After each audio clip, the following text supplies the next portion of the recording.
En guise d'introduction, je dirais que la ministre, Mme Sandra Paulémont, est absente.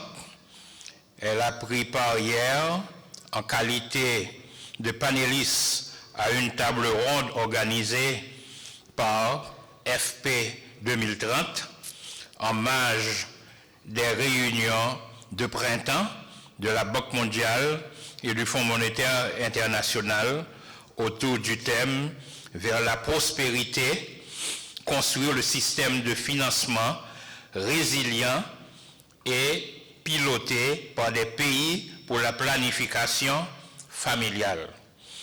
C'est en marge de cette absence que j'ai l'honneur, comme membre de son cabinet, de porter son discours ce matin à cette table sectorielle.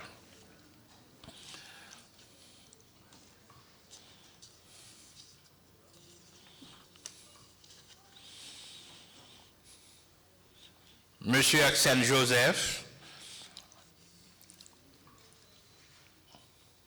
chef de cabinet du Premier ministre, Monsieur le ministre de l'Environnement, Monsieur les anciens Premiers ministres, Monsieur les anciens ministres, Madame et Messieurs les ministres, Monsieur le coordonnateur résident du système des Nations Unies, Mesdames, Messieurs les représentants des partenaires techniques et financiers, Mesdames et Messieurs membres du corps diplomatique, Mesdames et Messieurs de la société civile, Mesdames et Messieurs les représentants du secteur privé, Mesdames et Messieurs les représentants de la presse, distingués et invités. Permettez-moi tout d'abord, en premier lieu, de saluer l'initiative du ministère de l'Environnement qui nous réunit aujourd'hui autour d'un enjeu d'une portée stratégique majeure pour l'avenir de notre pays. Cette rencontre ne se limite pas à un cadre d'échange.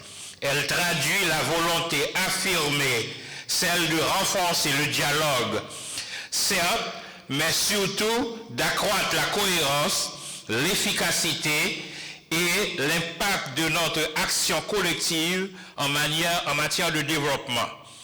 Le contexte actuel nous impose une exigence nouvelle.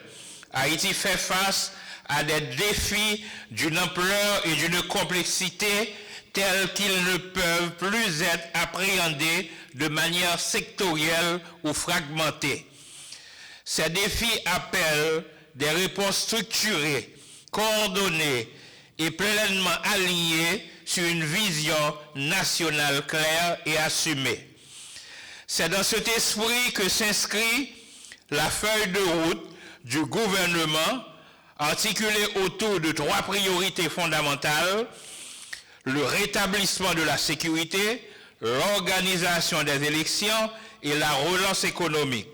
Ces priorités doivent constituer le socle commun de toute intervention nationale et internationale. Dans ce cadre, le ministère de la Planification et de la Coopération externe assume une responsabilité centrale, celle de garantir une meilleure coordination de coopération internationale, mais aussi d'assurer un alignement rigoureux des interventions sur les besoins réels du pays. Cela implique une gestion plus stratégique des ressources mobilisées et une exigence partagée des résultats concrets, mesurables et durables.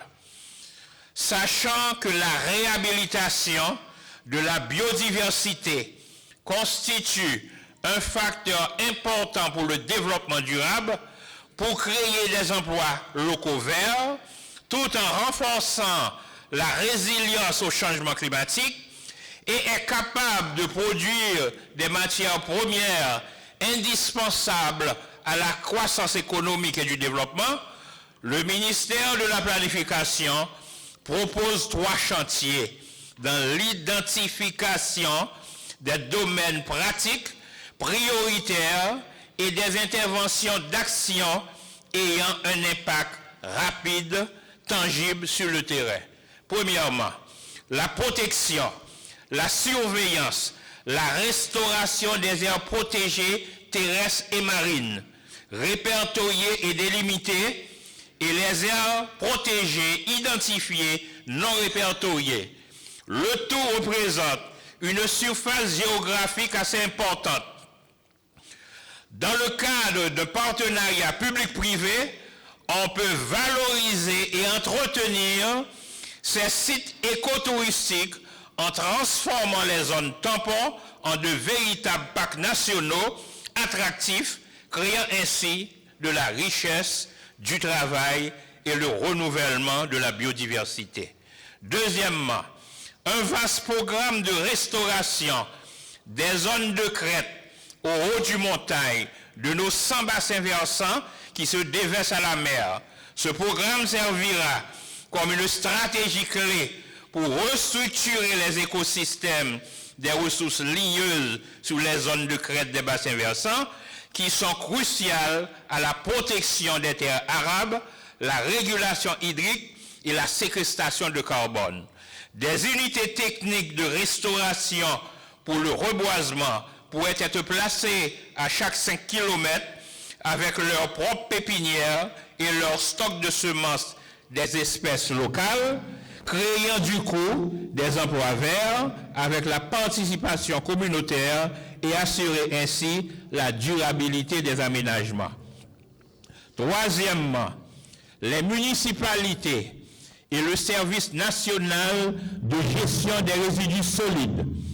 Nous pouvons engager de vastes programmes à haute intensité de main-d'œuvre, de gestion de la salubrité, de l'environnement, pour prévenir les maladies et garantir du même coup un meilleur cadre de vie et d'assainissement.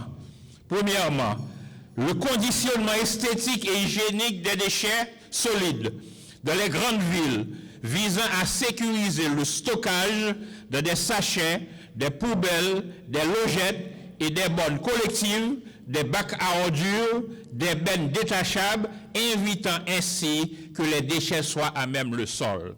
Deuxièmement, organiser du coup des tournées de collecte, de transport des déchets vers des décharges améliorées pour la transformation et la valorisation des déchets plastiques, des déchets fermentescibles en compost, en biogaz, la méthanisation, en briquettes de charbon et en énergie électrique.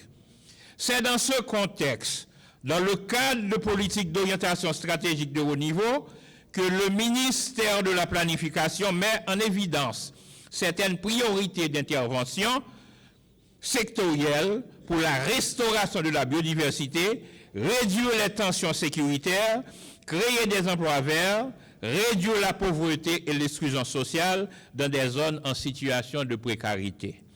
Il nous faut désormais passer d'une logique d'intervention à une logique de transformation. À ce égard, le secteur de l'environnement occupe une place stratégique de premier plan.